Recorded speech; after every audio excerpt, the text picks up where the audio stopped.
this is a new home. So the beams are not wood or metal. So it does like a Faraday cage, you know. So I don't have any signal inside. I have to connect to the Wi-Fi and do a Wi-Fi call. So I'm waiting until I got the new iPhone because this phone, which is uh, what kind of phone is this one, Alexander? Motorola. Motorola. It's not working good. Huh? See, I'm gonna get one iPhone 11 too, but you know it's paid for. I don't. This is the Alex new phone, the iPhone 11. But I'm getting mine, but they're expensive though.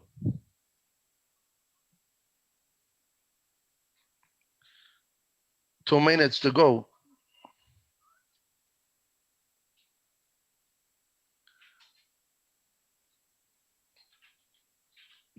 Yeah, we don't have the audio. We don't have the audio that we're talking yet, right?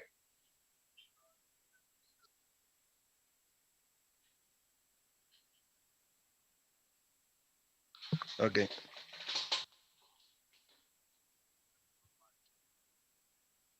Okay. No, because I'm talking about the iPhone and blah blah blah. I want them to listen that that's private for us.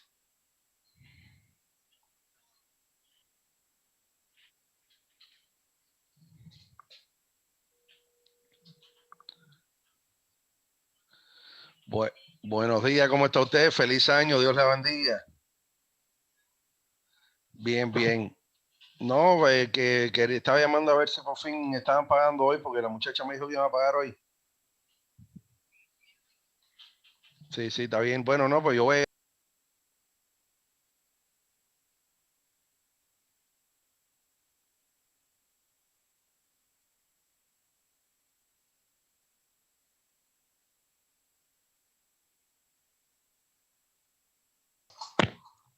Ready to go.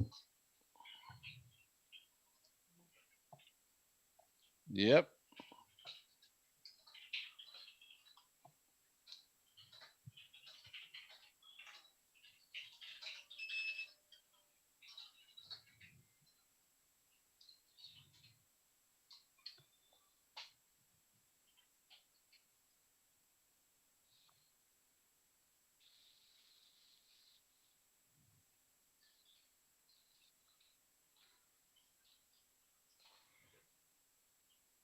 You like the light like that or no? The light?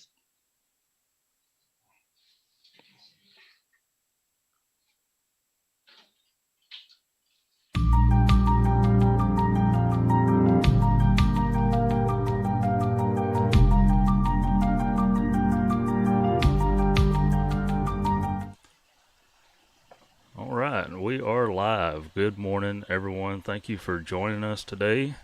K5YVY with a great special guest, W7HU Alex.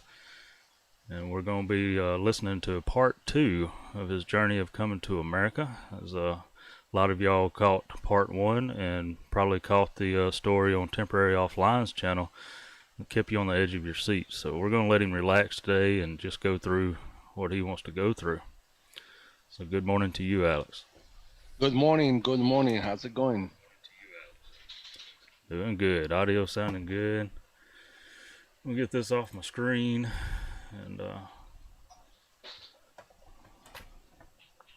so we got 5-6 folks popped in so far. There's Todd coming in. Good morning, Todd. He says good morning, Alex. Good morning. Good morning. And chat, okay, please let us know. If, I'm ready now. Hello, good morning to everybody. Hello, Todd and all the guys. I have to actually put here the live stream to see the comments. But anyway, you're watching the comment anyway. I don't have to do it. Hold on. Let me close this over here. And at least I see that Carlos is there. Todd, Kilo Mike 4, Oscar, Charlie, Japan. And that's what I'm seeing so far. So good morning to everybody. And Stream Elements. Hello, Stream Elements. Good morning. Okay, let's continue the part number 2.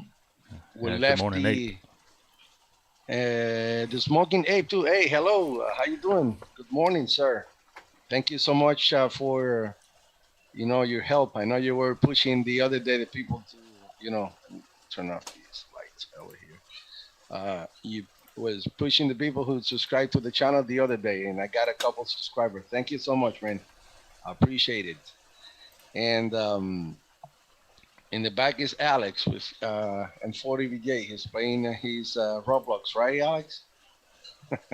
Look at the camera and say hello. Okay. Well, I left the other day the um, the second part of the raft. When I was temporarily offline, I was rushing a little bit because I have to compact everything into 1 hour. So, but I'm gonna tell the second part now, which is basically when we return back to our hometown, and they say that we were the victim for the Cuban adjustment law and everything, and they try to use us as the politic instrument to tell the people don't do it because see what happens to them, they almost die and blah blah blah. So when that happened, well, I say that I start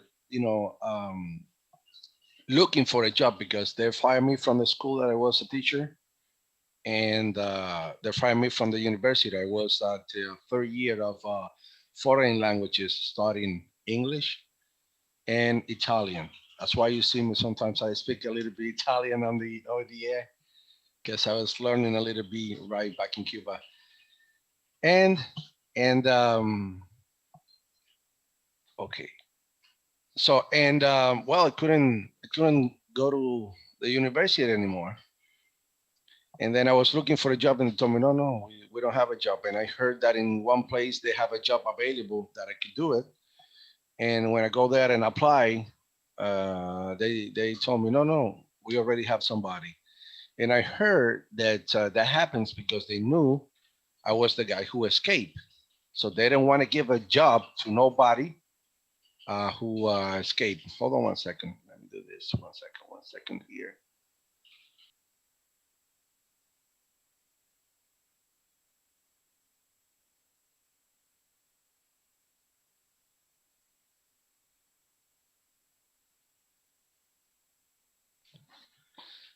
Okay. So um, and then I was looking for a job here and a job there, and they denied me everywhere. No, no, no, no, no. They couldn't give me the job. So, and then I eventually ended up with one guy, and he told me, you know what, you could do this. You can open a point of sale, which is, they call it punto de venta. And I was able to sell rice, beans, and pork, so the pig meat. So what I did is I went to a place and I bought with the money that a ham radio operator from the United States, named Ramon, sent me along with Frank and John. They sent me some money after I came back uh, because they knew I lost everything. And they sent me that money, and I used those $200 and I bought 100 pound of rice, and I bought garlic and onions and a pig and some beans. So I start selling that in my front porch in my home. So people coming, that was how I started making the living after that. So, but they send me inspector every single day, or every week. They send me inspector, and they did that because they want me to fail on my business, on my new job. They want me to fail because when you escape, you defeat the government, so they want to put you on the slowest possible.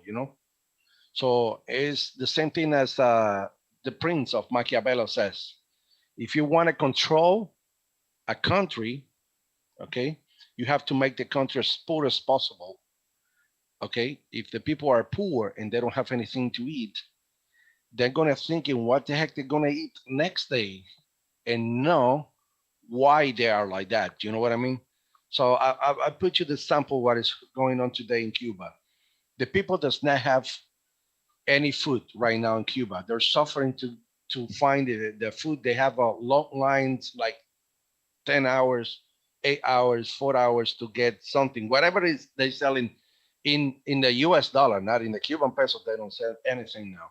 So imagine the people are focused on what they're gonna feed their family and know why they are like that. You know what I mean? The problem is not the embargo. The problem is the government. The government is running the country for 60 plus years, and they don't have the way to support the people. You know, their own people. So that is the main problem back in Cuba. So they tried to send me those inspectors to make me lose money and close the business. Eventually, I closed the business uh, and moved to Havana. And I kept in contact with my friends. And when they were ready, they told me, Alex, come over. We gotta go now. And I didn't have to buy anything this time. I just have the old homemade radio that I make with my friend Mauri CM7 Oscar Charlie, and I use the radio, which it was Golf Charlie 500. It was a 500 kc rig, So it worked in 20, working pretty much in all the bands, from 20 to 40 meter. I mean from 10 to 40 meter. So I have that radio on the raft. You saw the picture of the raft the other day, and and we started, doing the same thing. We had the walkie-talkie, and there was a guy in a bicycle who was 3 kilometers ahead, and we transport the raft from the point in Florida City to the beach. And we got into the beach. We assembled the raft for the second part, the second raft. In this second raft, we have the good advantage that we learned from the first one. So in the first one, we didn't have everything set up correctly. That we have to tie something with uh, copper wires instead of putting the knobs and stuff. And in the second one, we make everything bigger, and then when we put it in there, everything matched perfect. So, and the second raft was a nice raft, the one that you see on the picture. Well, you saw that on the picture. That picture was took on Isla Mujeres, Uh-huh. Mexico. So the newspaper from Mexico was the one who took that picture. So, and then we start our journey again. We start. We went from. No me puedo concentrar. Espera un momento. Hold on one second. Hold on one second. No problem. It's live TV. And thank you all for joining us today. The thing is, I cannot concentrate with the keyboard. I gotta tell him, that I understand. give me a You hear break. that, Miles? Huh? I was You asking. hearing that, right? Yeah, my youngest is watching too, so I asked him if he'd seen that. Yeah. And the thing is, he's too close to it, and I cannot concentrate on the click, click, click. I'm okay. He's playing. That's good, but don't click it too fast. Right. This guy, they're like super typing. It's amazing. I thought I was a Yes. good typer. Man. Hey, Sach says that he is eating one of my birthday donuts. Okay, happy birthday, Sach. Yeah, that's my youngest. His actual name is Miles. Why he picked that name for YouTube, I don't know. But I guess it's good he's not using his real name. Okay, well, and the picture was took by the a newspaper right there in Isla Mujeres, Mexico. So they sent us from the Isla Mujeres after we got rescued. Hold on, I forgot this. That's why I was not concentrating. So when we left in the raft, we were a couple days into the water. Okay, and in the second part, there was no water into the muffler and anything. The thing is, we didn't know that the engine, the diesel engine, they have the return hose, and you have to put that back to the diesel tank. So that hose was throwing the diesel to the water. So the first 3 days we had the engine running great. Okay, we were running great the first 3 days, but all the accident diesel was throwing to the sea. So we spent 110 gallons of diesel in 2 days. Okay, 2 or 3 days. I think 2 days. So we were far enough to be outside of the Cuban national waters, and we were right at the point that there was a huge current from the Gulf of Mexico. I mean, the current that goes from the south of the Caribbean to the Gulf of Mexico, and I believe that was the one who transported us because we lost the engine because we lost the diesel. I mean, the diesel was gone. We burned all the diesel that we had because we never put the return hose back to the tank.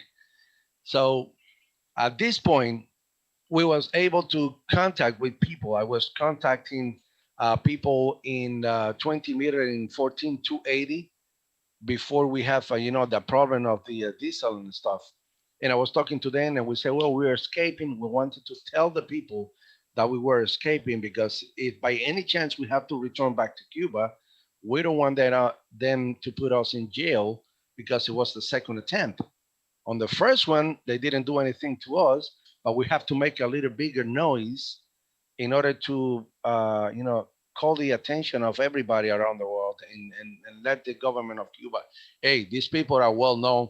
Everybody's expecting what is going to happen to them. So because we were scared, like, I don't have any doubt and any fear to say that I was scared.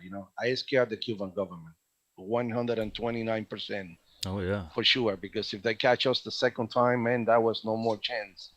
Especially if anybody knew that. So and because what they use that they intimidate the people, they intimidate the family. They use they have the power. So you have to while you're there, you have to follow the rulers. So and then we lost the diesel and everything, and the engine stopped, and the battery was about to die too. So that was when I called in 14300. I said, well, uh, we need help.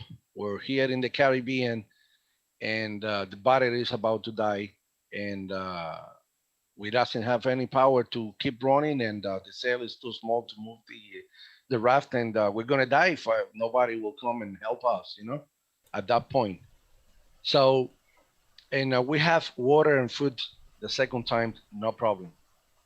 So there was a guy, a gentleman, which I have the pleasure to see him in person like 3 times so far. Whiskey W7HU, Federico. He's from Inversners, Florida. And Federico contacted the U.S. Coast Guard, and they called everybody. I mean, on the 14300 net, man, they did a great job. They saved our life. And in Maritime Net, they are 14300 in 20 meter. So and Federico, he contacted the U.S. Coast Guard and everything.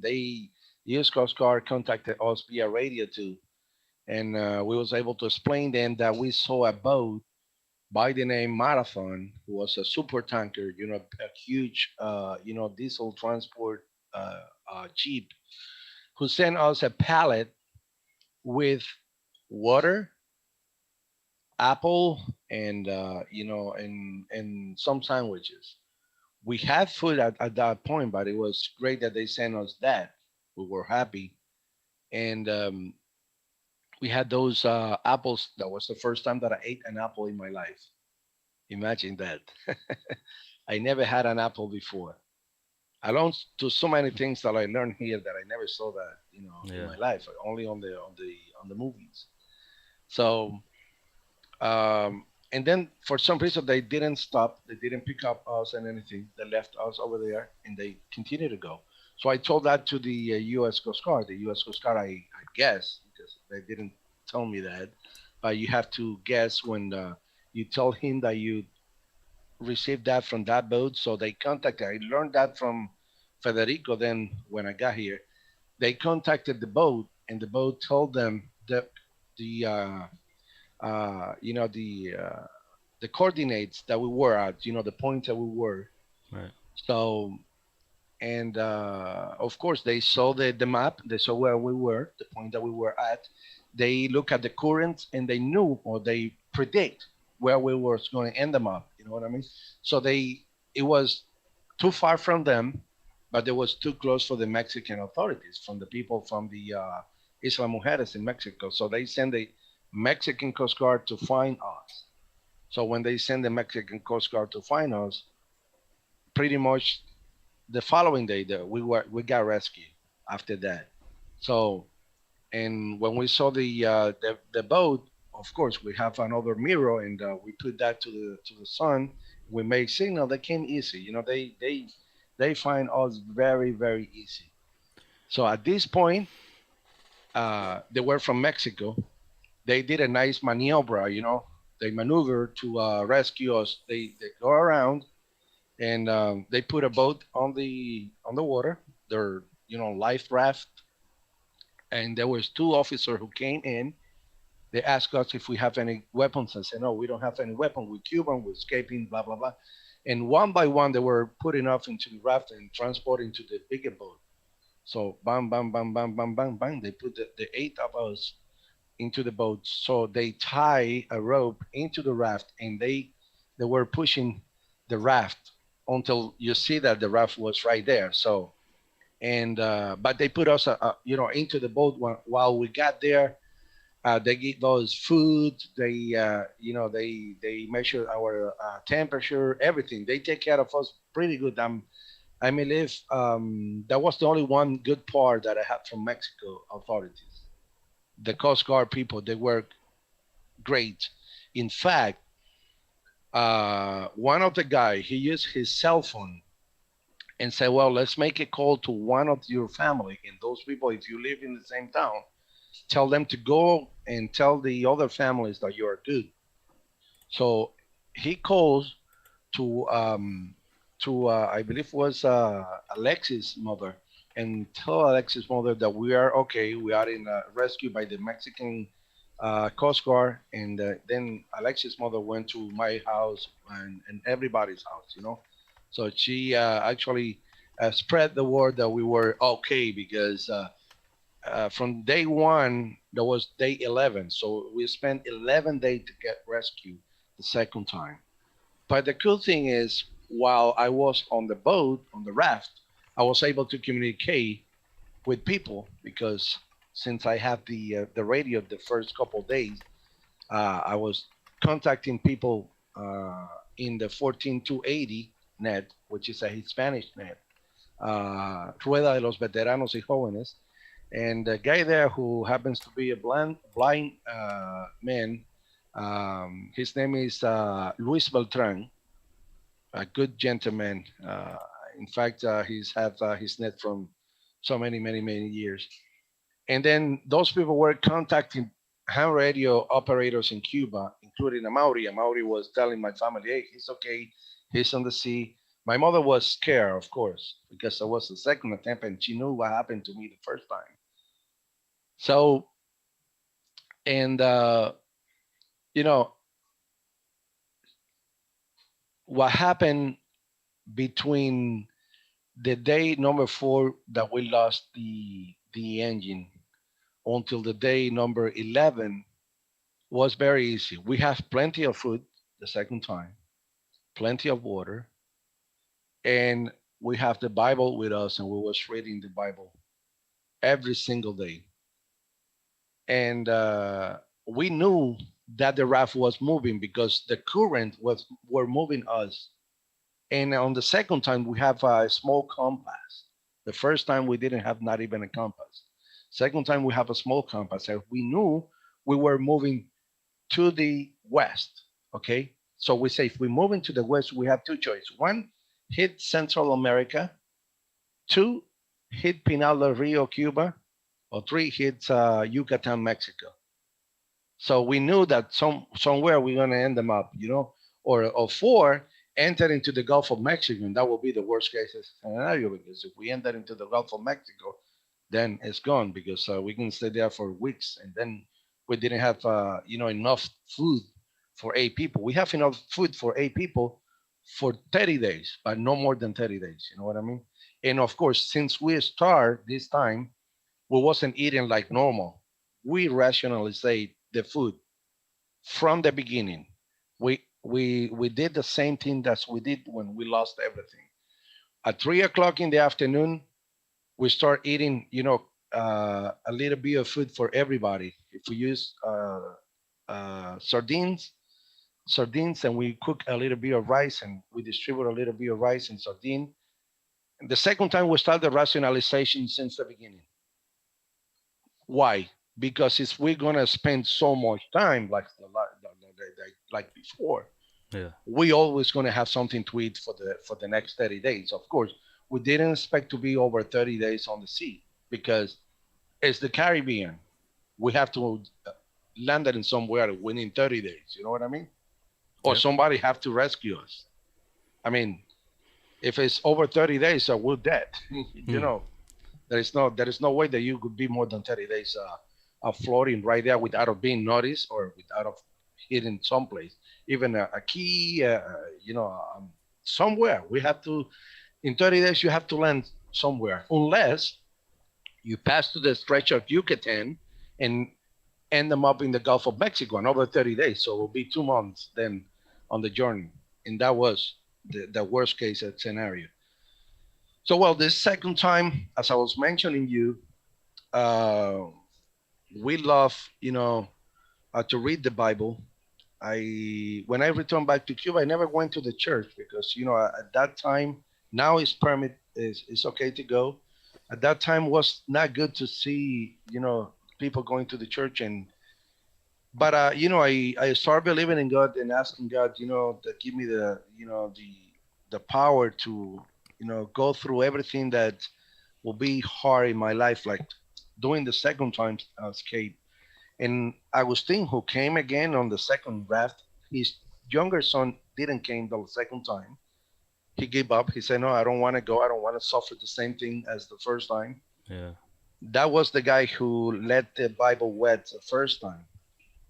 But the second time was Javier and Agustin and Alexis and everybody, and then two more new guys, Guillermo and Hani. And he was the guy who passed away in Tampa, Florida. He was scuba diving, and he passed away with 29 years. Imagine Mm. that. Yeah. And that was so sad. He didn't die in Cuba. He came here, and after 4 years being in the U.S., he died scuba diving in Tampa. At least he died, doing what he loved. He Right. loved to scuba dive, and he was a very nice guy. And so, um, hold on one second. No problem.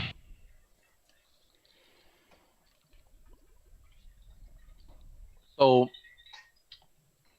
we got into the Mexican, Coast Guard main ship, and they sent us to Isla Mujeres, and then from Isla Mujeres they transport us to in the same boat to Cancun. So in Cancun, they sent us to the international airport to the immigration facility there. So we were for 8 days at the immigration facility in Cancun. So we were in front of the runway there, the big, windows, and we saw all the planes, the American Airlines, United, and Southwest, all the planes going back and forth, and we passed those 8 days like that. It was great to see that many planes, and we start eating the Mexican food, who was very spicy for us. We don't eat spicy, so some of us we have a stomach, problem in the stomach, and we gotta go to delivery a couple of times a day because if it was too spicy for us and stuff. And then from there, they sent us to Veracruz, Mexico, DF. I mean Veracruz, Mexico, which is in the center of the country, on the coast, on the Gulf Coast. And in Veracruz, we went for 8 days uh, in the main immigration department there. But we were 16, and they were recruiting people, rafting people that got into Mexico from different points, because we weren't the only raft people in Mexico, because a lot of people used to go through the south because it's less watched than the north, and the objective was to go there and then cross the border to the United States, who was the final destination. So at the end, they recruit us 66 people, but we were too many people to be in on the center of the town, of the city, and they sent us to El Fortín de las Flores, who was a place like half hour away from the city town, the center of the city. So while I was there was when I contacted the nurse of the immigration, and I told her, "Hey, can you please receive some money from Western Union, a friend of mine? I want you to call him to send me money, and then can you buy me a cell phone?" So she bought me a cell phone, a Nokia 3220. I remember the model number, and she put me some money on it. Of course, it was like $20 that she put on it, so I was able to contact my mother, and the rest of the group was able also to contact their family with that phone. So, and I had the phone, of course, hiding and silent. And when they sent us to El Fortín de las Flores, after we've been there for, I say, 30 days, because we went there for 3 months at the immigration, we heard that they're going to send us back to Cuba. And I said, "Oh wow, my goodness, that is crazy. I don't want to get you deported to Cuba after I'm here in a supposed free country." So I asked the guy of immigration, "Hey, can you show me one of the Mexican newspaper? I'm a little bit boring and I need to read something."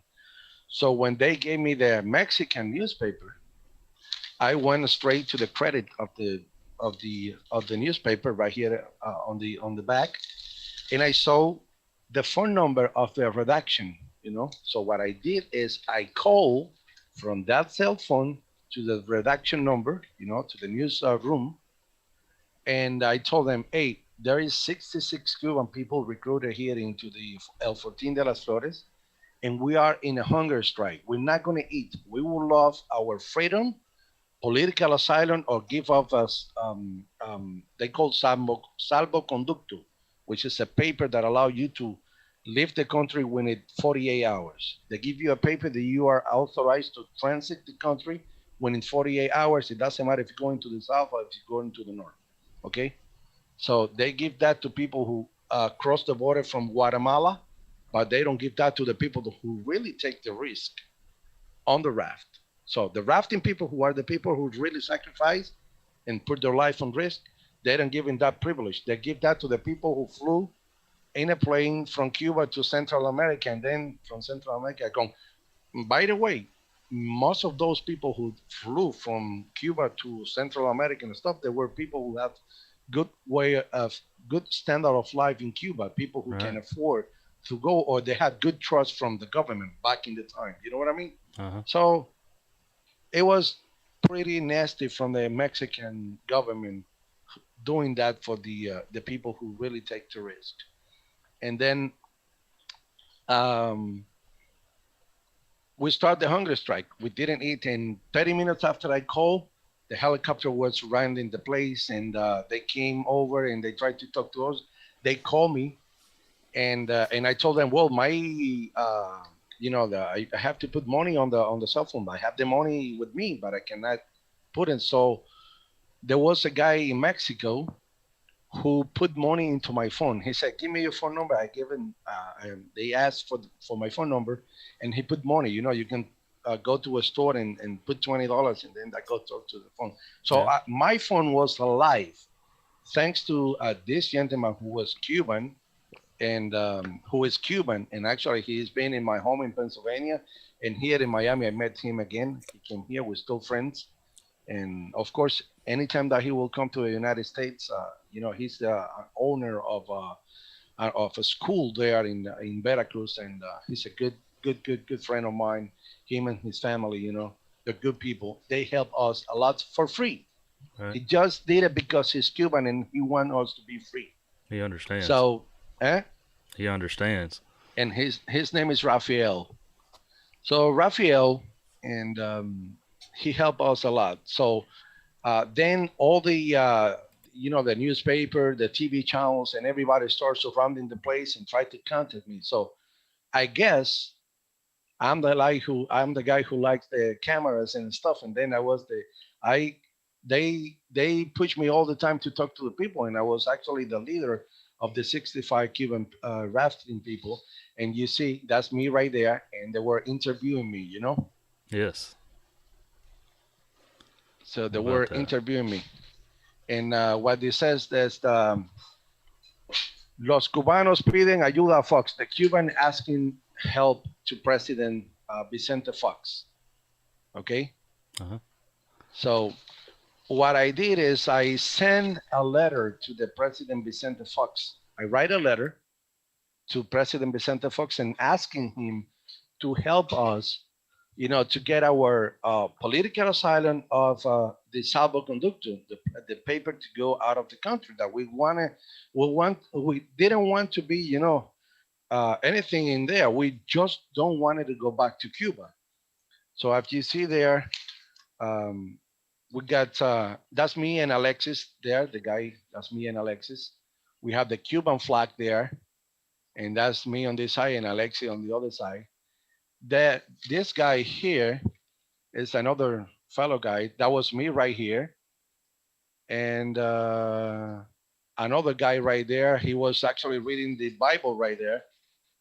This gentleman here, he was reading the Bible, and we were listening for him while he was reading the Bible. And there was another guy by the name Jordanis. He wasn't from our group, but we met him right there. So this one are image that I took with my cell phone and sent it to the people at the newspaper right there. So we actually were, showing paper to the people right there, and this is the la carta, the letter. Okay, la carta means the letter. That was the letter that I sent to the president Vicente Fox de Quesada back in the time. So and another says to say SOS from the Cuban rafting people. Okay, we were asking. Uh, we says in this case we're asking to the Cuban community in the United States to move their influence and ask the U.S. Government to call the Mexican authorities and prevent them for sending us back to the Cuban jail, which is the Cuban island. So I'm just translating that from Spanish to English. So yes, as you see, many times I got interviewed there, and I was a little kind of a famous guy back in Mexico. Another one right here, another picture right here. That's me right there, the skinny one. So yes, and then and that is another one. Those newspaper I didn't collect it while I was in Mexico there at immigration, and I'm gonna tell you later on how I got those newspapers. So uh, when that happens, they start, talking to us. Oh, we're gonna give you the freedom. We're gonna give you the freedom. And time was passing and passing and passing and passing until we strike again another, hunger strike. We said we're not gonna eat. We prefer to die. We're not gonna eat. So what they did is say, oh, everybody pack out. You guys gonna go. And we thought we are gonna go to the border. But what they did is they moved us from Veracruz until Mexico DF to the immigration department right there. and 16 guys who were actually from other group. They sent us straight to the airport and they deported them to Cuba. The Mexican authority deported them to Cuba. So this guy Rafael, he was on his private car driving. There was like three buses. The first bus was the bus with the 16 guys. It was straight to the hangar of the airport, and they got deported. So Rafael contact us and say, "Hey, they're sending them back to Cuba. Try to do something to avoid you guys to send it to being sent to Cuba." I don't know if that was because we took all the clothes up and we got naked and we sit on the floor of the bus and we said we're not going anywhere, okay? Or because they're just planning to send those 16 and see the reaction of the government of Cuba and the prensa and everybody, Well, the thing is, they let us into the immigration right there. We went there for 30 days. Imagine how many months passed since we escaped in Cuba until we reached the United States. Almost 5 months. That was crazy. Wow. And then one day there was a fight on the other side of the immigration because they put us separate into the minors area. They took the minors out and they put the Cubans in there, and the Cuban rafting people. The other 50 that that were left because the 16 for the 66 they already uh, were deported. So when that happened, that there was a fight there, we say, well, this is our chance to escape. Okay. So what we did is we broke. I mean, not me. I was the skinny one. The stronger guys, they pushed the barrel, steel barrel door, the protection they call it rejas in Spanish. So they pushed that, and we escaped out of there. And then there was the backyard, and with the separate team, the things like in a prison. So we have the blanket from the bed. We put it on and we jump. We jumped the fence and we landed into the other place, who was actually a military base.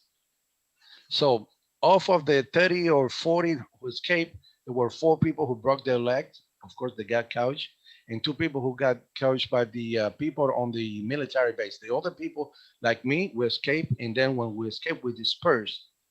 So I was with Miguel. We call him the uncle, El Tio, and we went to the we went to a nightclub. So when we went to the nightclub, of course, I have to remember my friend from New York. He sent me money, and I got the cell phone, and I kept the other money. And then with that money, I said, the guy, can you please give me a beer? And we got the beer. I drink a beer, and he drank a beer, and said, can you call us a taxi? And then a taxi came, and I act like if I were Mexican, and I said, hey, can you take us to the near to the PGR? The PGR, the PGR is the police department there.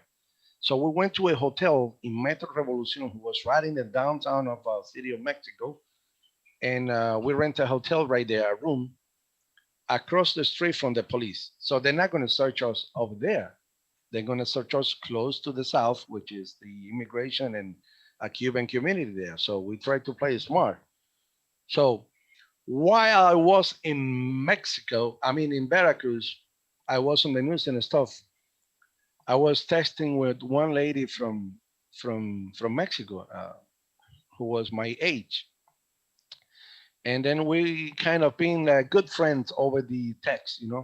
So when we escaped, I told her, "Hey, I'm right here, and I already escaped, and I need help." And she told me, "Oh, I'm gonna give you an address of a family, and you go there. I'm gonna talk to them, and that they're gonna take care of you." So from that Metro Revolucion, we went to uh, Colonia. Oh, oh wow, it was a long time ago. Gabriel Hernandez colony, who was right on the cerros, right on the top of the hills. So they were a very poor people, and we stayed there for a week until everything calmed down. So after that, we start, uh, while we were there, we called the one reporter, and that reporter came over, and we tell that we escaped because the government of Mexico didn't give us any chance. We tried to do the things for the right thing and get our paper to go out of the country or the political asylum. They didn't give us any answer, so we have to escape before they betray us and send us back to the Cuban island again, to Cuba. So after that, we start walking, and we got a map, and we were walking on the side of the highway 17 days until we got into Brownsville, Texas. So when we got into Brownsville, Texas, um, I saw the lady, a border patrol there, and I told him, "Hey, I'm Cuban, and I'm asking for political asylum." Oh, yeah, you see that lady there on the office? Go there, and they'll take care of you. So we walked to the inside of the immigration right there, the CVP office. We gave the name and address, and then 5 minutes after that, they called me, Alexander Valladares, and I said, "Yes, me." And there was an officer who came and put his, I always say that he puts his hands on my shoulder and say, Alexander, welcome to America. You are a free man. And that was one of my best day ever in my life. Had to be. One of the best day that I ever have. Imagine coming into the country and they welcome you and they tell you you are a free man. And you know what? They were actually watching us. They were actually following us, and they got all of these newspapers. Ah, And they told me, Alex, I have a gift for you. What? If you want to keep your story, we have all the newspaper right here. This is a gift for you. So they gave me those newspaper, and that's I got them amazing. in here. Imagine that. Amazing. So amazing how I got all of these newspaper, and I can keep part of my story because they gave me that.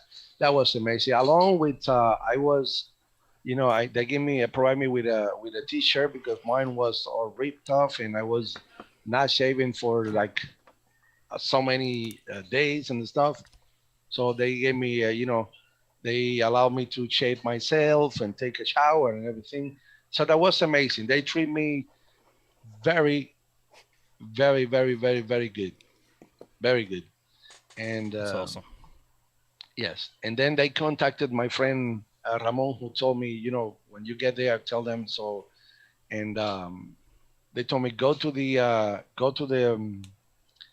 bus station there, and they sent me the Western Union. And the guy there at the bus station, the Greyhound, he received the money and given to me and ordered me the first Pizza Hut. So imagine having that Pizza Hut who have a lot of grease and everything, and very nice. When I ate that Pizza Hut before I jump into the bus to go to Houston, Texas first, and I ate that, and my stomach was, you know, a little bit difficult because it has a lot of grease and stuff, and Uh it huh. was amazing. Well, I got into Houston, Texas, and in Houston, Texas was the sister of Alexis, and Alexis and all the guys they got there before because they had family, and some of them, they paid the coyote and stuff to get them transported from Mexico DF to the border and stuff. And some of them who got left into the immigration, they give them the paper after we escaped. They give them the paper because they said, "Well, the group is incomplete, so we gotta let them go." So they give them the paper, and then they took a bus and they went faster. Okay, and the other one who escaped, they got, they pay a coyote to go, but I didn't have the chance to pay nobody because I had no family. So I was one of the last one who passed the border. So when I got there into Alexis' sister home, of course I was there for 2 3 days until um a guy from Houston, Texas, who is uh, a Cuban guy, came and told me, I'm going to pay you the ticket to go from Houston to New York." And this gentleman who is still alive, he's an old man, uh, and he helped me. Him and his wife, they help us. and Manolito Dorta. Okay, Manolito Dorta. He paid for my ticket and El Tio ticket. El Tio was going to Miami, and I was going to New York. So we starting the first bus until we got into Louisiana, and he changed to another bus to go to Miami, and I changed to another one to go to New York. So when he bought us the tickets, he gave me $80 for the trip, to buy food and stuff. So imagine I came from Cuba that $1 cost 24 Cuban pesos, and spending $1, you have to think it twice before you spend a dollar. So, and I was hungry. And at the bus station there in Louisiana, I went to the McDonald's. They have McDonald's and Burger Kings in some places. So there was a McDonald's right there, and I told the guy, "Give me combo number one." I saw the combo number one, how much it was and everything, and I asked the guy, "Give me combo number one." So he gave me the combo number one. But when I was reading the paper, I saw sales tax 70 some cents, and I called the guy and say, "Hey, wait a second, come here. Can you show me what is the sales tax? I don't see it in here. Are you stealing my money? Why? I didn't order this, so give me my 70 cents. I don't see any here. I just see the French fries, the soda, and the sandwich. I don't see the sales tax. I didn't know what the heck was sales tax. Right. So he started laughing at me, the same thing that you did. He was laughing at me, and I got angry because when you come from Cuba, you want to fight everybody, especially if you're in a free country. He said, "What the heck, man? This guy is." And then he told me, "One second." He called a Mexican guy, a Chicano, a guy who is Mexican descent. And the guy came and said, "Where are you from?" "Oh, I'm from Cuba." "Where are you cross the border?" "No, I came 4 days ago." And he said, "That's why." Hey, let me explain you this. In America, everything is taxed.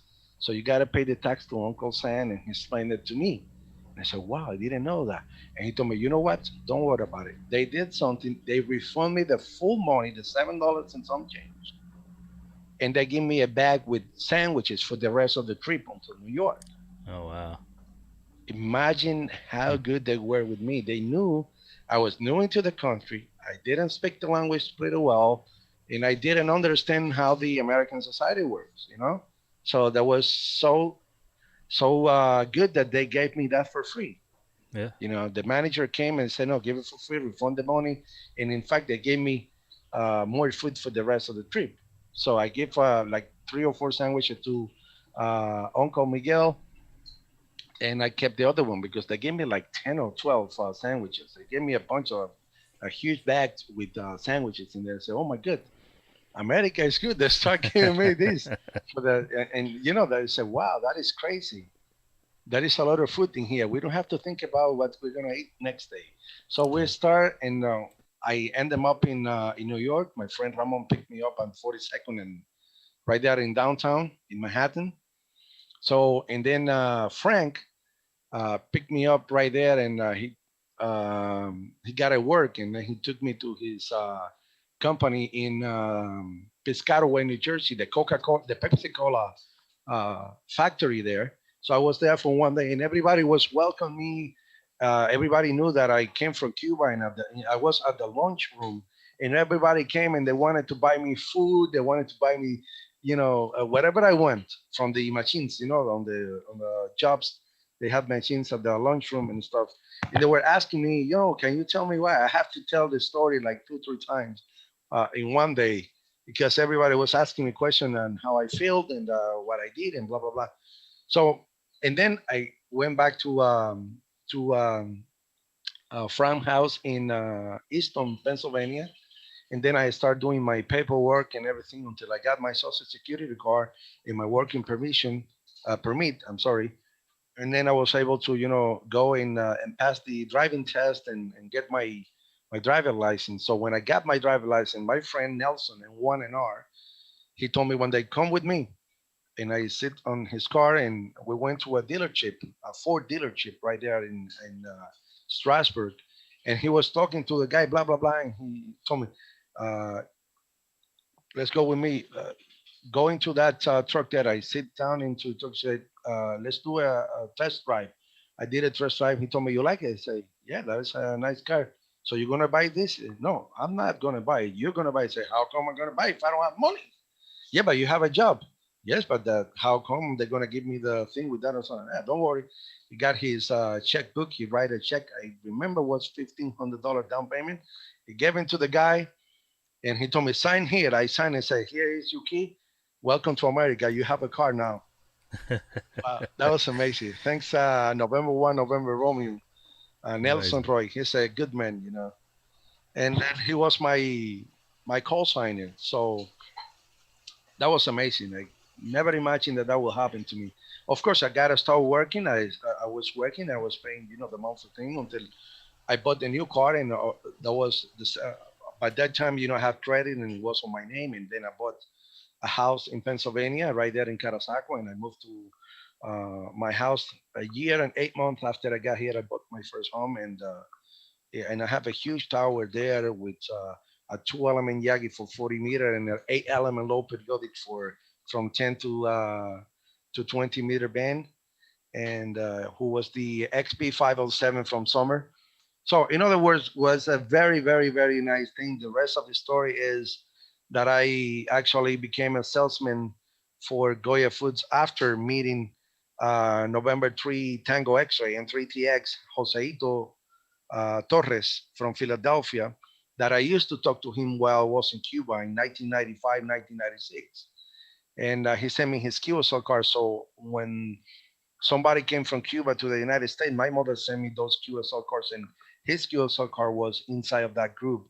When I showed that to him, he started crying and said, "Oh my God, I didn't remember that I had that. That was my first QSL card back in 1995." And I said, "Well, you sent me one," and he said, "Wow, that's amazing. We start being friends." And he told me, "You know, you could be a good salesman." So he sent me to Secaucus, New Jersey, for an interview. And then when I talked to the guy who already is a silent key, Rodolfo Balseiro, um, he started asking me questions about the raft and everything. And when I finished to tell the thing to the rest, I said, "Well, can we do the interview now?" And he said, "No, you're already hired. Take the this paper and go and do the drug test, and I'll see you next Monday." So that was easy. I started as a sales trainee, and 3 months after I was a sales trainee, they gave me a route. And after that, you know, I increased the route, and I was, you know, uh, very, very good. And they give me routes close to my home. And then many years after that, I decided to move down to Miami, and I got the job that I have at Trujillo and some because the experience that I have in Goya. When I say, well, I'm gonna go to Goya there, I have to start from the beginning because even it's the same company, it's different people and it's different rulers that they do. So I have to start as a sales trainee, and they pay only $350 in here. And with $350 a week, nobody can survive here in Miami. All So right. went to the other company who gave me almost twice, no, almost more than twice that money, so I can pay for, you know, the way of life, you know, the living expenses in here. And then, you know, the rest of the story. And I'm here today with my radius. In fact, you know, I have a Kenwood TS A90 with the Mercury 3S power kit amplifier. And the recently add to the shack was the Stepper Urban Beam, a very nice antenna. And the most important thing is that I'm running my YouTube channel, and I have a lot of good friends like Todd, Carlos, Judel, Jim, Sierra My Hotel, a lot of good people, Kevin, K9, Kilo Romeo Alpha, Dave, and Andy Crowley, and Mr. B, and all of the guys that are always watching the live stream. You and good people, the Smoking Ape, who also been very active into the thing. So I will appreciate everybody. The people say, "Oh, you reached the 1K subscriber," and I say, "No, I didn't reach the 1K subscriber. You guys did, because without of the guys hitting that subscribe button, we're nothing. So we can't do anything." And Exactly. we do this for fun because the other part of we were talking the other day says, "Oh, you're monetizing now." Yeah, of course I'm monetizing. In order to make money with this, you have to have 1 million subscribers, and we only have 1K. You know what I mean? We're not doing this because of the money, like you.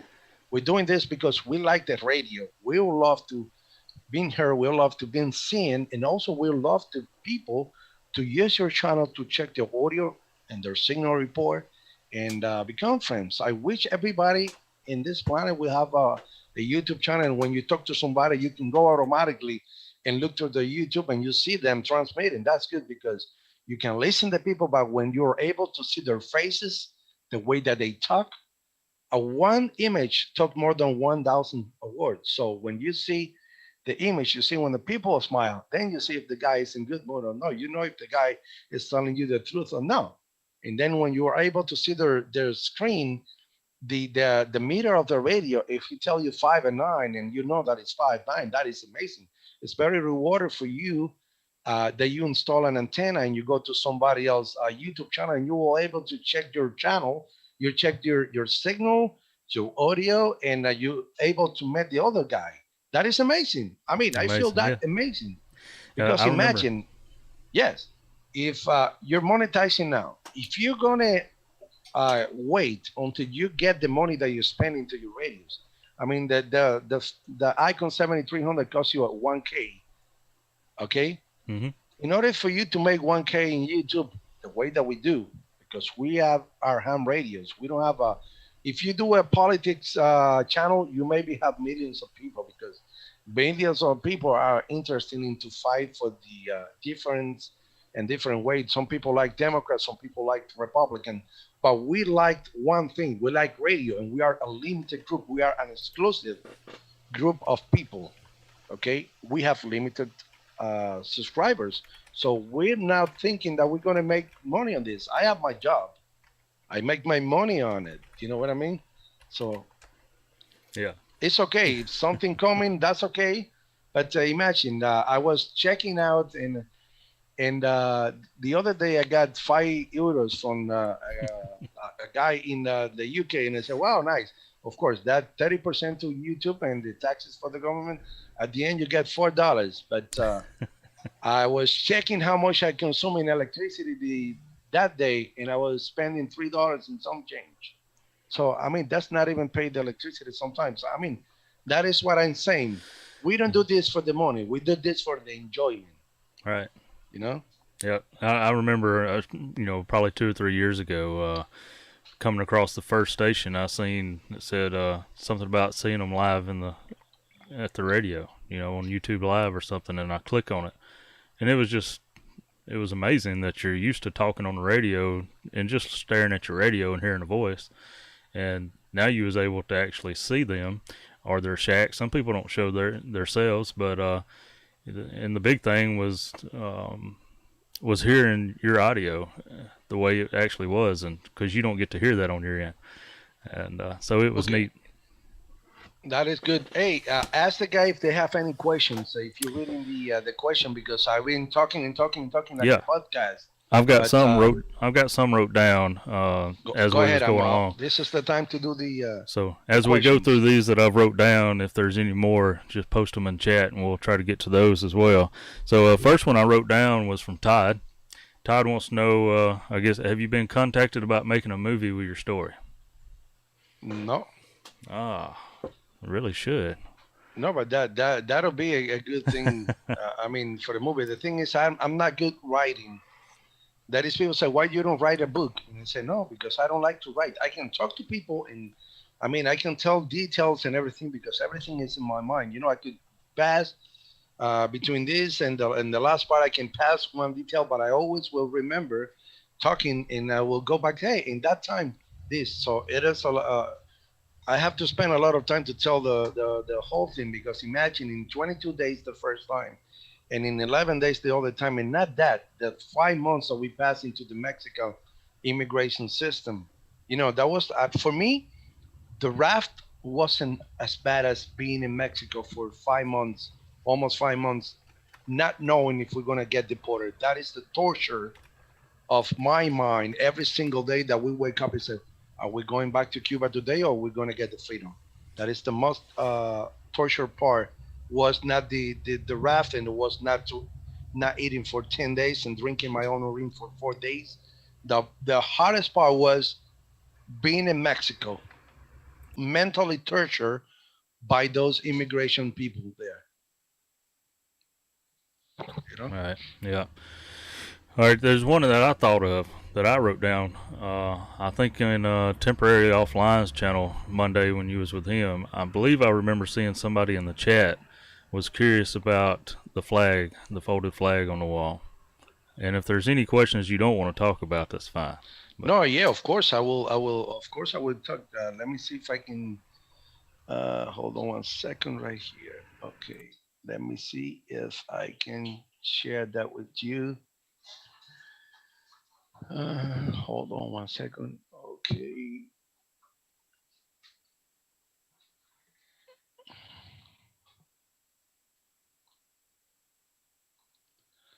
Okay. You seeing the certificate now? yes, we got it. Okay. You want to read that? Can you read that? This is to certify the accompanying flag was flown over the United States Capitol on January 18th, 2013 at the request of Honorable Charles Dent, Member of Congress. This flag is presented to our Alex W7HU. We are proud to have you as an American citizen and resident of the Lee Valley, Pennsylvania. Your amazing story as an exile from Cuba embodies a quote by one of America's founding fathers: "Give me liberty or give me death." Patrick Henry, March 23rd, 1775. So, all right, so that's your citizenship. No. Well, that's not my citizenship. My citizenship was different. This is an American flag who was sent to me, Charles Dent, one of the congressmen. I used to go to places and tell the speech. I used to do the speech with the PowerPoint, and I explained everything. How I escaped from Cuba, and I was able to tell the new generations how good is this country, and tell them that we need to keep fighting for our freedom. Okay, and of course I'm a Republican, and I respect everybody's point of view. I know there is many Democrat guys there, which I respect because that's the good thing of America, that you can be friends with somebody. It doesn't matter if they think different or not.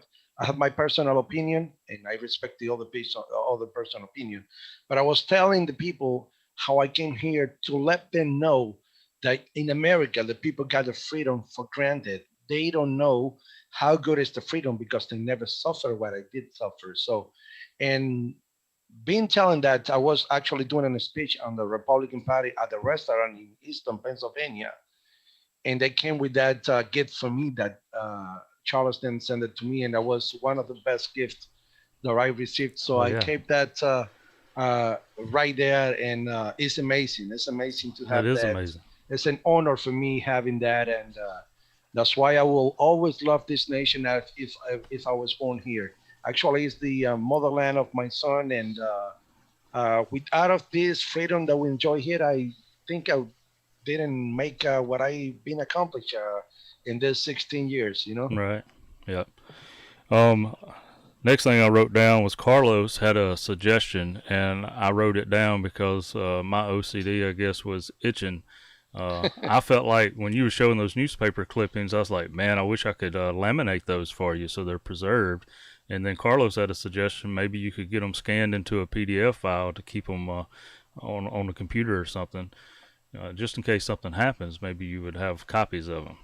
So just a suggestion, maybe. Yeah, that'll be a nice idea. I think I will do that. I have a scanner here. I could do that.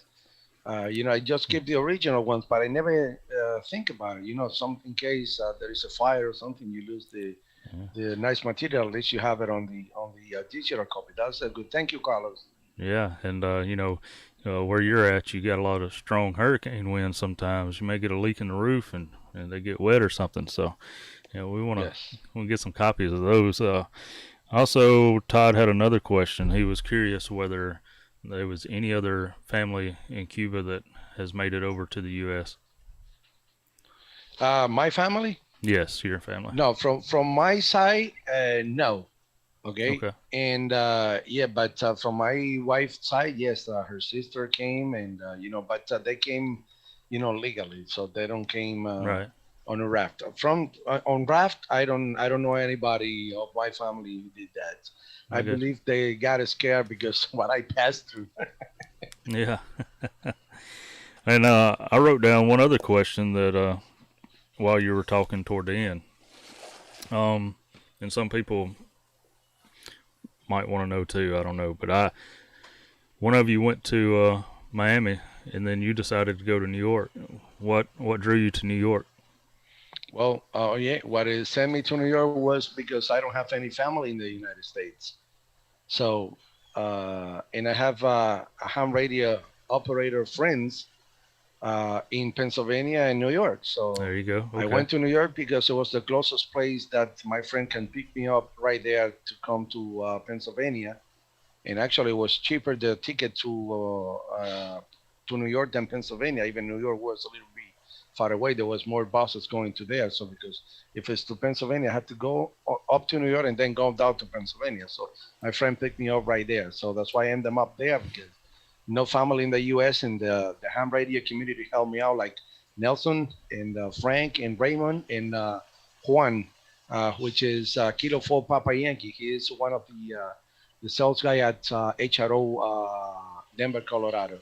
All right. Yeah. Well, that makes sense. And I just got to thinking. Have you ever thought about in this journey, you had your first apple ever, and then when you get to the U.S., you end up at the Big Apple, New York City. Oh yeah, that Hey, how is I about never. that? Wow, that is I never heard about it, but that is good. I went up to the Big Apple. Yeah. Yeah. So Yes, and I you and had two I first apples. and I got amazed with New York City, man. So we used to go to New York City pretty much every month. Me, my wife, and my family, because we love to go to New Jersey and eat at the Cuban restaurant there, and then we cross the bridge there to New York, and we go to Manhattan and Times Square and everything. So after that, who imagined that I was able to drive my own car and go to New York, right? Yeah, there That you was go. amazing. Yeah, just full of blessings, and I know it's been a blessing for many people to see you and interact with you here on YouTube. Your personality and always positive vibes for everybody, and you just do a great job on the radio and interacting with folks, and that's why they're here to watch you. That's why your channel is plus 1,000 now and keeps growing. So we're Oh yeah, glad man. that you made the journey. I believe there is uh, two things, but when I came into America, and in fact, this is my wife Ali, and Hello. I believe the um, the success that I have, professional and stuff, was because I married her. Because when I met her for the first time, I was a child from Cuba because I was very young, and my education was not huge, was very poor. So she drive me through, don't do this, don't do that, you got to do this way, you got to do that way. And she gave me a lot of information and a lot of good vibes that I am actually a better person because I married her. So I've been married with her for 13 years, and I believe that was the other good thing that happens in my life. And I believe I'm a better person because I married her, and she support my hobby. Even she doesn't like being a ham radio, but she support my hobby. As you see, I was able to buy all of my rigs that are not cheap, and she told me that's what you do. You don't smoke, you don't drink, you don't do this. Go ahead, let's save the money and do it. Yeah, and that's like my wife. It keeps you at home, so she's okay with it. Yeah, because 90% of the time, you know, the wife doesn't like the ham radios to spend money. In this case, it's different. And she also liked my son to be in ham radio, and my older son, my stepson Leo, he also a ham radio. He's also a ham radio. Now he married, and then he's into the marriage right now. But he used to do a lot of DX too. He likes DX and stuff. Yeah, So I'm very fortunate. I have my son ham radio, my stepson is a ham radio. In fact, every time that I need to do any job in my antennas, Leo is here to help me out. And I can't complain about it. Life is good, and I have so many good friends. that's right. So Yes. many good friends. So, one thing we tell the wives if they ever talk about the expense of the radios, it's cheaper than a boat. Oh yeah. Yeah. So up here in northern Mississippi, we would say cheaper than a bass boat, but where you're at, you could say it's cheaper than a yacht. You got Well, big boats there, so I had a boat in Pennsylvania. yeah. I used to have a boat there. So when I moved down here, it was more expensive to transport the boat from there to here than buy a new one here. So, but I can't have it in here because I cannot put the boat here, do it to HOA. So, and I'm not going to put it on the marine because it will cost me too much money. So I don't have, Right. I decided not to having the boat anymore. So Yeah. we just given to a friend of ours there in Pennsylvania. The Smoking Ape wants to got a radio question. How did you decide on the Kenwood? What made you get the Kenwood? Okay, as you know, I like to change radio very often until I met this Kenwood TSA 90. Okay, so what I'm okay. Hold on one second. Oye, dame un momentico, te llamo en 2 minutos ahora que estoy terminando aquí algo. Dale, dale. That was my brother from Cuba. He called me on the WhatsApp Oh, awesome. to see me now. They have WhatsApp there, and what I make the decision was because I have the Icon 7300. Okay, well, of course, I have the 71 and the 718 and all the radios, but recently I have the 7300, which is a very nice radio that you can have remote operated radio. I don't know if you know that it's a program that you can have your radio from your cell phone remotely operated from your cell phone. And then I have the 7610, who was also able to do that, and it was a great radio. And then I decided to go for the 101 from Yaesu. So I bought the 101 and I have it for 6 months. And after 6 months, I realized that I cannot do the remote operation. That was the main thing that I changed the radio, because I can never have the possibility to go outside of my home and operate the radio remotely. You can operate it with the box in the local area network with the LAN, but not outside of your home or outside of your network. So that was the disappointing thing. 3,000 plus $100. It cost me $3,600 when I bought it, and you cannot do that. And you can do that with a 1K radio. Yeah. It is something wrong there. There is something wrong there, and something that made me mad. So I decided not to keep it anymore. The radio wasn't bad. The radio is great, good receiver. Okay. The other defect or disadvantage that I found on the 101 was that when you press the BC tune, yes, it clears the signal, but at what cost? It knocks about 30 dBs of the signal, and some cases distort the modulation. So you listen to people robotically. Okay. Yeah. So that is okay. It works, but because everybody say, yeah, but it has the BC tune. Yes, it has the BC tune. But the BC tune is not the best thing as well, because on the TSA 90, that is the noise reduction. You press the noise reduction, it will, of course, it will give a little things to the modulation, but it didn't kill the signal, and it didn't distort robotically the voice, So, I mean, all the radios, one has one thing, the other one has another thing. At the end, it's a great radio. Okay, now it's not overpricing because it went down in price. When I bought it was a little bit overpriced. Now I believe $2,500 is the real price for that one. It's the decent price for that radio. Yeah. Okay. Yeah. And also for this one, $3,000 is a good price, not 34 or 35. You know what I mean? A little bit lower.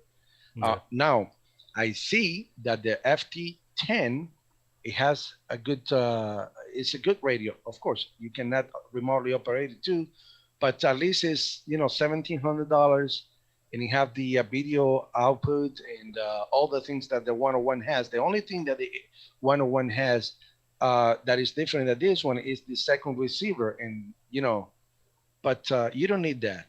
I mean, it's my like personal opinion. It's their version. It's their version of the 7300 and 7610. A No, no 7300 has. comparison. Don't compare that because the 7300 costs $700 less, and the 7300 is way more better than that one because you can record, remotely operate, do digital modes and everything easy and no comparison. For me, I don't have the 7300 anymore, but if I have the chance, I will buy one and have it as a spare radio because the 7300, from my perspective, and I'm telling you something, Icon is not paying me not even a penny for telling this, and I repeat it all the time. It's because I feel it that way. 7300 is the best radio in the market for new, existing, all experiencer ham radios today.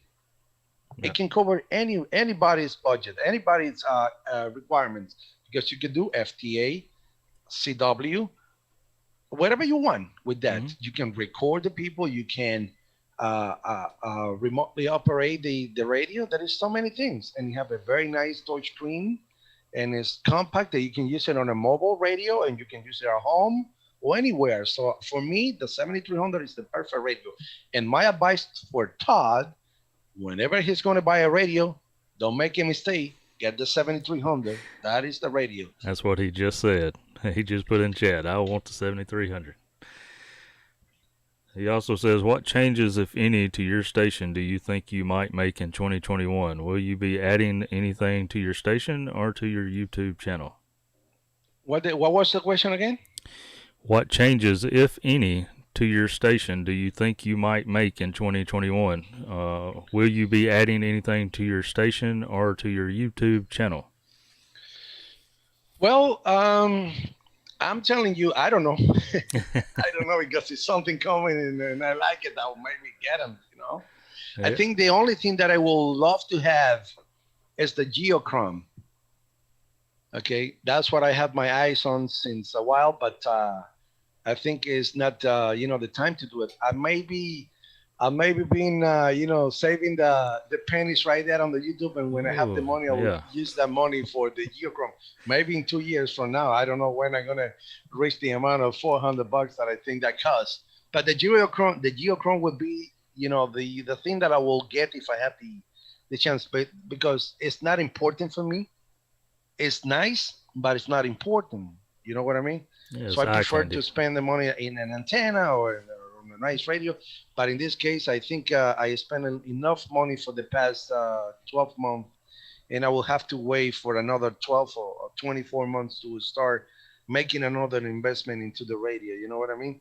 So Right. the geochrome will be is a thing that I would love to have, but I don't think I can. It's not that I can't afford it. It's that I don't want to spend the money. You know what I mean? Yeah. At least I prefer to get something for the family instead of buying the geochrome. Exactly. But it is a great fixture that I would love to have in the future. All right. Papa Zulu 2 Yankee Tango says he got the 7300 for $700. So he got him a good deal. Oh yeah, that is nice. You're lucky, man. For $700, that is amazing. We want to know your sources. Yeah. Well, the story with that, there was a guy who was selling that for $900, and I contacted the guy and I told him, hey, listen, I mean, I have my radio and everything. I don't want it, but I can go and pick him up from you if you're giving for $700. I told him I throw a low ball, to get him, and he told me, yes, come over. Well, good deal. You never know if you don't ask. Yeah. So now Papa Zulu 2 is getting a new amplifier. I'm going to send it on Monday. I don't show you the box because it weighs like 70 pounds. If I take that, it's right there, and I'm going to send it on Monday. And he's getting his new antenna. The antenna that I used to have here, I send it for him. There you go. And this amplifier is also a gift from K4 Papa Yankee and Carlitos, Kilo Japan 4 November Queen Alpha, and myself. So we try to help him to get his amplifier there as well. So he will be a big gun very soon. There you go. Hams helping hams. Love it. Yeah, for sure, for sure. Yeah, when I was back in Cuba, he helped me a lot too. So we were very friends there, and he's from the same town that I was born, and he can tell you whatever I was mentioned, about Florida and stuff. And of course, I'm older than him, and I start earlier than him, but I helped him out to start. But after that, he's good in electronic. He's actually I don't know if he's an engineer in electromedicine or he's a technician in electromedicine, but he did that in Cuba too, and he helped me out a lot of time with little projects here and there. So it's time to pay back whatever he did in the past for me. Right. Yeah. Yeah. There's what I consider some very important components of my station that would not be possible if it wasn't for someone helping me out and passing it along to me. So, number one thing is the antenna I use. I probably would never pay for a Gap Titan DX Vertical on my own, considering it's about $400 or $500. But I had it passed on to me, so it's great to have that stuff and friends and people like that helping out. That's good. And I'm telling you, man, the antennas that I used to have in the past and stuff, I've been receiving, God bless us all. You receive from some place and you have to give also. I was seeing a video the other day that Christmas is not about receiving. Christmas is about giving, Oh yeah. and that make me, happy, and that Yeah. make me feel good. It's Yeah. good to give. Giving is great. Yep. If I got something extra around the shack and there's a local guy that needs some help, he's finna get it. So, I mean, what good is it Yeah, doing? for sure. Especially if I'm not using it. So, All right, and all right. I don't know if there is any other question. I don't see any more popping up. Any more questions? We're approaching an hour and a half, and I know, Alex, you gonna go this afternoon? Will people see you live streaming calling CQ this afternoon? I don't know if I will Huh. go because it all depends. If I receive my family early, I won't do it. But maybe at least 1 hour. Right. I Yeah. gotta go now and pick up a check. They call me from a customer that they got the check ready. So if I don't pick them up today, I have to wait until next Friday to pick up that check. So I will. Gotta I will go get that. Yeah. It's a check. It's not mine. It's my company. So, but I gotta Right. pick them Yeah. up and then give it a money to my company. So. Yeah. Yeah, but thank you so much. It's been a pleasure, and thank you guys. The Smoking Ape, the Papa Zulu 2 Yankee Tango, and Todd, and Echo Alpha 6 Alpha Delta Oscar Tony from Spain, from the Balearic Island. I had the opportunity to talk to him, I think it was in 20 meter, or I don't know if it was 20. I'm sorry, 20 or 17 meter band the other day. And well, thank you so much, and Yeah. hopefully you guys understand a little bit, more how was the escape the second time, and how good is this country. At the end of the day, my message to everybody in America is love this country. This is an amazing country, and you don't know what you have because you never suffer what we suffered before. And God bless America, man. God bless America. Yes, sir. Yes, sir. And God bless you. And I don't see nothing else popping up on chat as far as questions. Just great jobs and thumbs up and all this good stuff. So, And I don't forget to appreciate. subscribe to K5 Yankee Victor Yankee. Hit the subs and like button too, okay? And Yes, in thank you. fact, I have to like the button right there. Hold on 1 second. And anybody Here that's we go. watching the video, there's a link to Alex's YouTube channel as well. If you go check that out, if you haven't already, Awesome. but I'm sure you're a subscriber already. Mm-hmm. All right, man. Thank you so much. Have a good one. 73s. Yep, and go check out the Smoking Ape too. He's got a good channel if you hadn't got his. So, yep. Happy New Year's to you and your family, Carlos, and to everybody in the chat. Happy New And Year for everybody. Happy New Year. thank you for sharing your story with us and sitting down with us. And have a great day. Hope y'all have some family fun and everything goes good. And we'll see you later, buddy. Take care. Bye bye now.